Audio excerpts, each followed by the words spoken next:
Hi, Tracy. Thank you for agreeing to talk to me today about your role. So before we dive into the questions, I'll start by introducing myself. So I'm Amina Akhtar. I am the head of Equality, Diversity and Inclusion at Social Work England, and I'm also a registered social worker. And Social Work England is the specialist regulator for social workers in England. As the regulator, you are obviously familiar that we have a specific and important role within the wider social work ecosystem. And we're also committed to our regulation being rooted in the values and principles that underpin the social work profession. And we're really committed to working with everybody who has got an interest in social work. So before we go any further, can I just ask you to introduce yourself?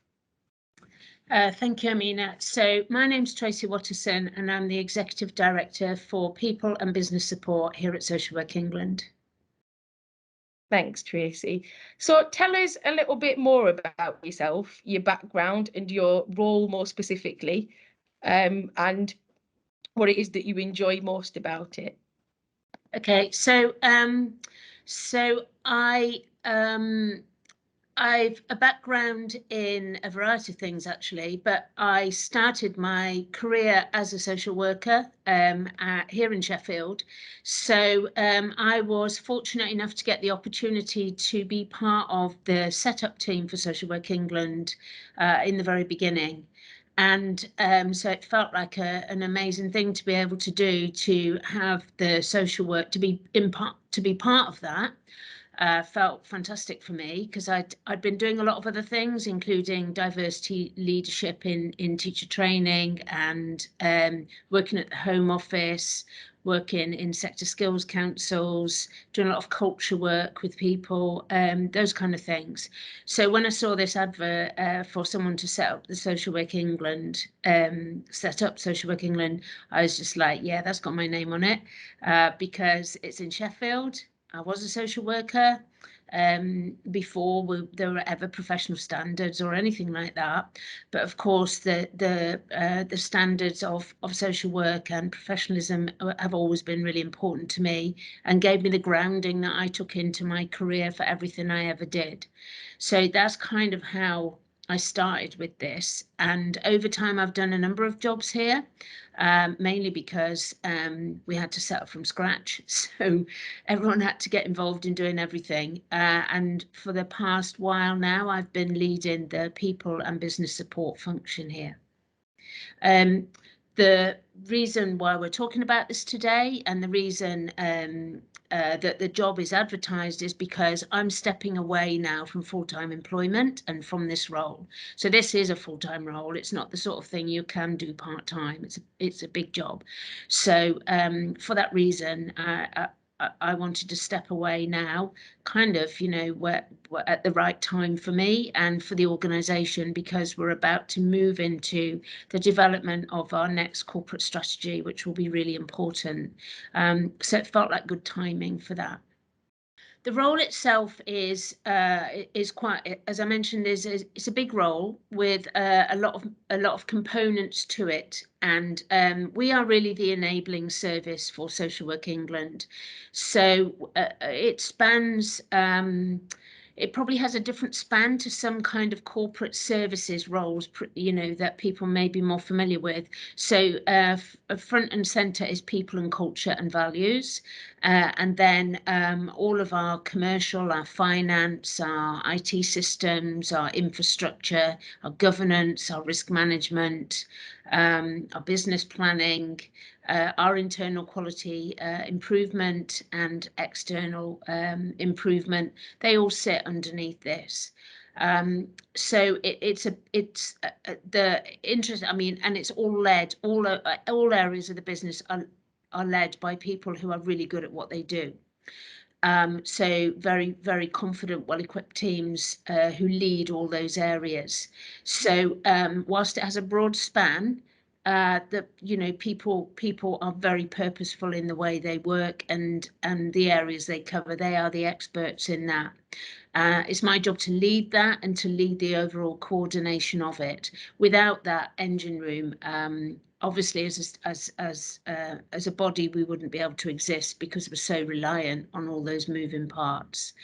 The thing that makes me get up every day and really look forward to work, which has never changed ever, is well, first and foremost, the quality of the people that I work with, the fantastic collaborative, purposeful spirit of work that people have, their sort of resilience in the face of, you know, all the challenges that we have faced in our young life, and and the fact that pretty much every day is a learning day here.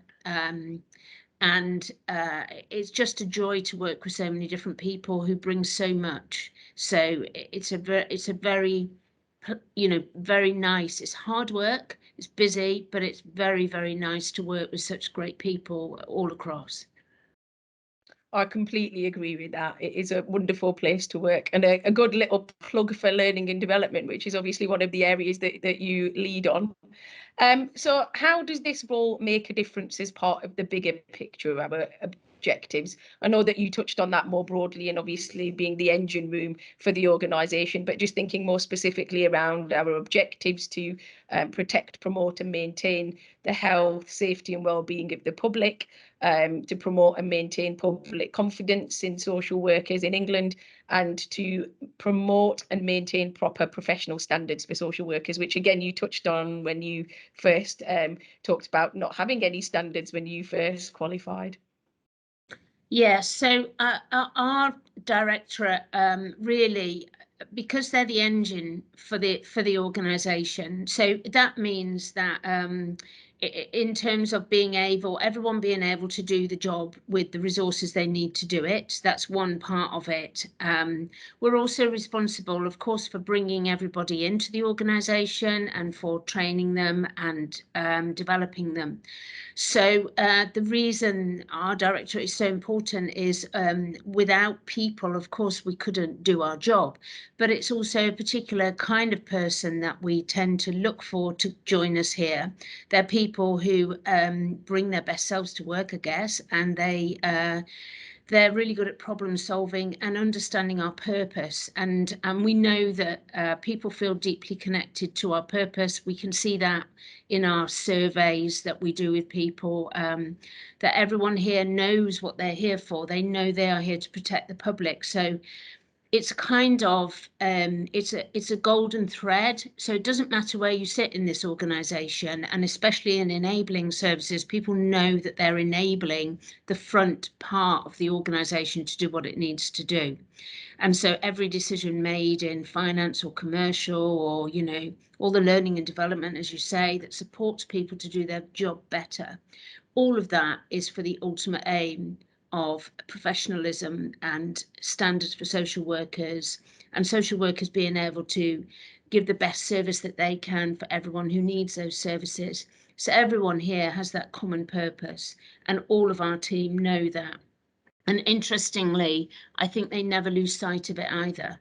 So, you know, we meet together as a directorate every month and we focus on different aspects of work, but always it has that purpose, always about improvement, always about improvements in different parts of the organisation. That's the other major thing we do. So it's always about that and always has that front and centre. Great, thank you, Tracy. And I can definitely say that I've seen that within the team. And what kind of person should apply for the role? Well, we spent a long time crafting the job description for this job. We do need people who have experience, for sure. We've been careful to not limit that. We're really keen to see people apply for this job who maybe have, you know, all sorts of. We deliberately, for instance, did not put we needed someone who'd worked in a national organisation, so that the things you'll see in the job description are things we have deliberately chosen to include or not include, and that's because we do not want to limit where people may join us from. So we want people who've had a variety of experiences, people who've been on a learning journey themselves, people who have learned to adapt and change, and who feel confident and comfortable with change.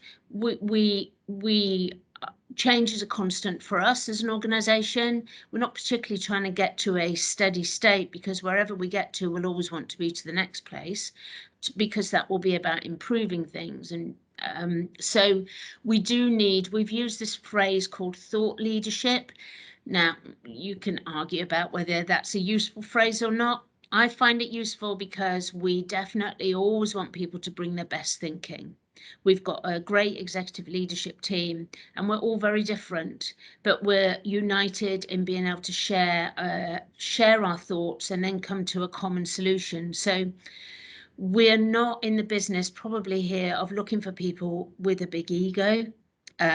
We are much more looking for people who are inquisitive and curious and enjoy learning themselves and understand what it means to work as part of a team, but also to be very accountable for, large parts of the organisation. The buck will stop with them, but they will never deliver anything alone. So it's a kind of that diversity of thinking and the welcoming of that, the strong focus we have on diversity and inclusion and equality too, are all things that we're looking for in someone to come here. So yeah, that's quite a big mix, but it's that passion, I suppose, as well, and being motivated by a purpose. I think it's not the sort of job you could do if you didn't truly believe that it's important.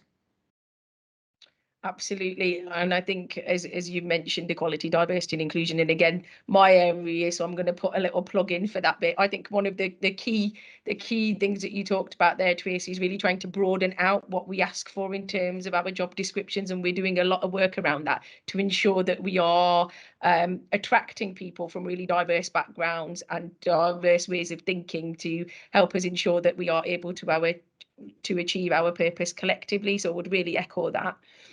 And you've talked a little bit about the fact that there doesn't need to be any particular prior experience, but are there any particular things that you think that are really valuable, or any particular skills that you think would be really key within the role? I think I was trying to think about this, about what you can learn and what you need to know beforehand. That we are in a non-departmental public body. We do have governance. Kind of constraints around us, what we can and can't do as a non-departmental body.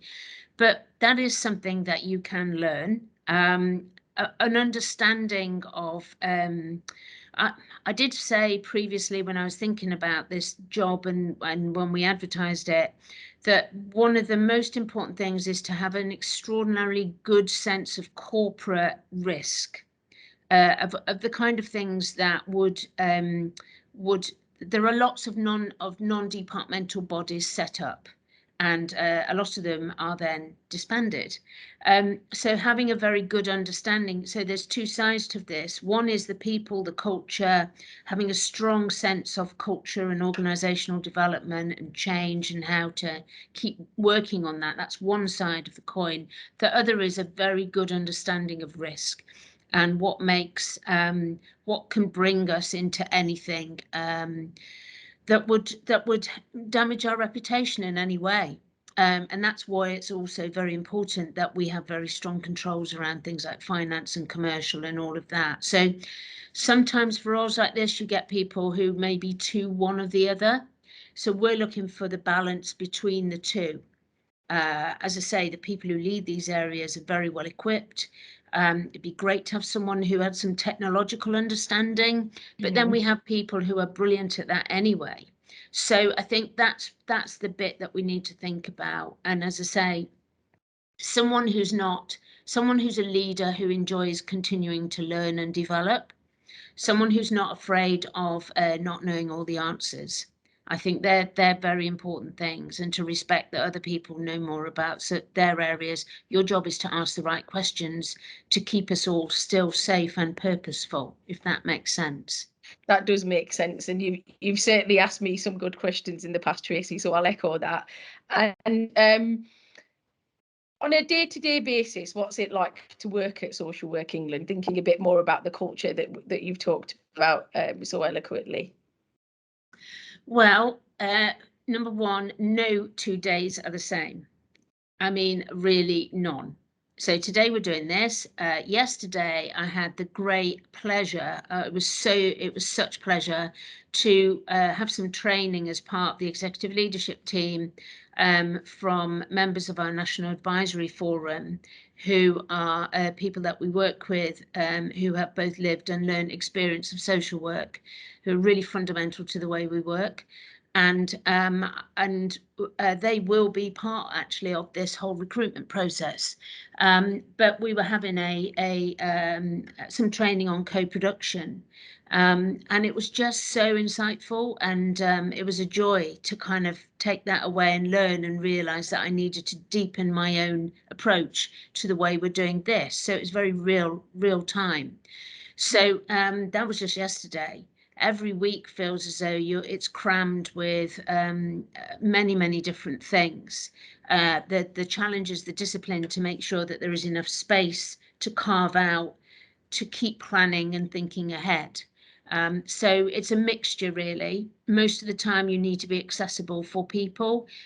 Some of that is planned, and some of it will be what we call curveballs, normally on a Friday. It's been quite quiet today, but you do need that ability to flex and to work, and there is a mixture, of course. So I live in Sheffield, so I came through all the pandemic. I came into the office to check on the small number of people for whom working from home wasn't an option, but now we have more people in the office, so that is feels a different energy again. So it is a mix, and then other days I work from home. So some things are planned and routine, and then other things will be big pieces of work we're trying to move forward. We have cycles of things like governance, our board meetings and all of that. They're known things, but other things are specific pieces of work we're moving forward in a finite time. So it's a real mixture, actually, of different challenges where you're trying to keep your eye on the long game, as well as doing everything to keep moving towards that. Is there anything in particular that's different in terms of doing this role in comparison to other roles that you've done that you'd like to highlight? I suppose the biggest difference is what is the biggest difference? I mean, you might think it's the span, because it is a big span of stuff. It's not that so much. It's the ability, I think, to keep everything completely focused on where the next place we're trying to get to, and to be able to bring your best thinking at every moment into that, but also realize that you can only think about what you know. We're still so young. So we have achieved an enormous amount particularly in this last year, but there's still so much to do. And I think it's that balance. I think my view would be, I am a coach and I have been coached.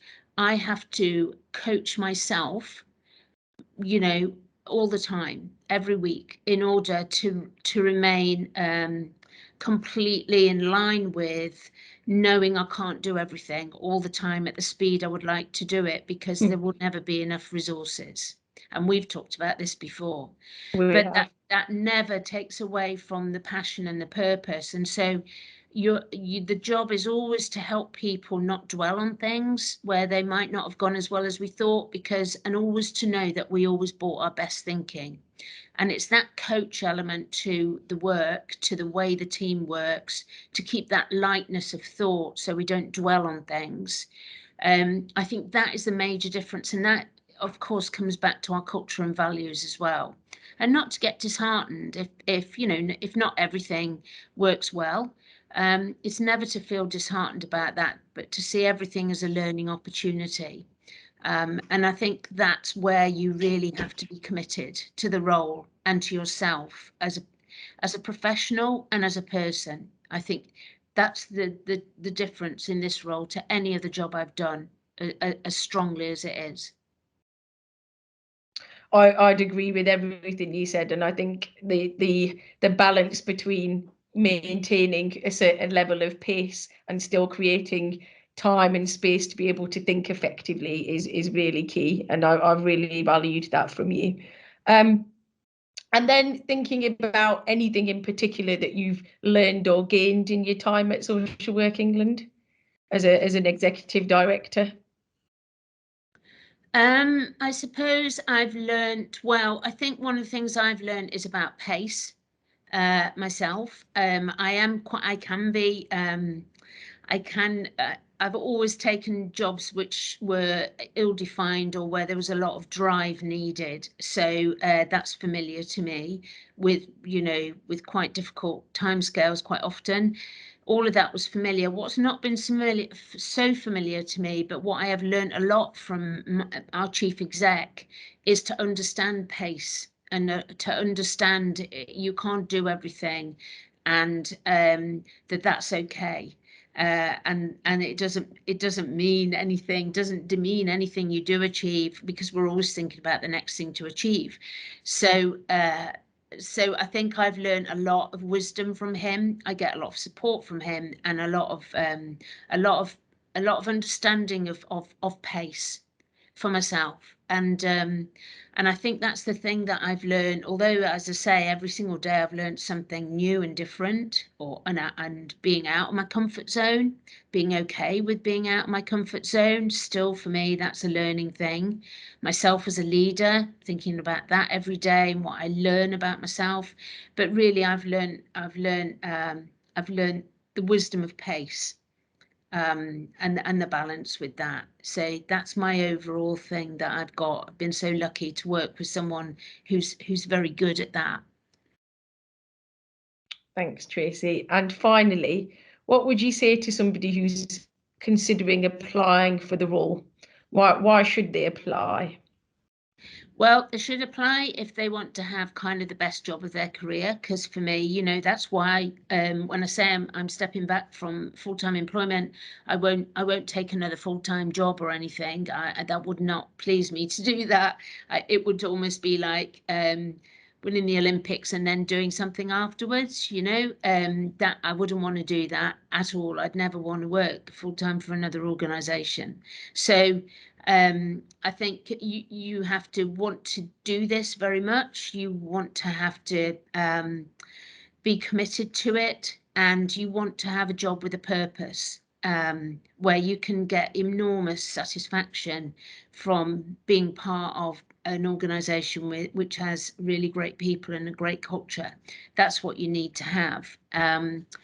You also need, I think, if you're applying, to do something that I always say, which is you need in your application to build a bridge between what you have done and what you could do here, and how you can help us add value to be valuable for the next part of the journey for this organisation. And I think it's more than just saying what you have done. It is, what have you thought about in terms of what you will give to this organisation?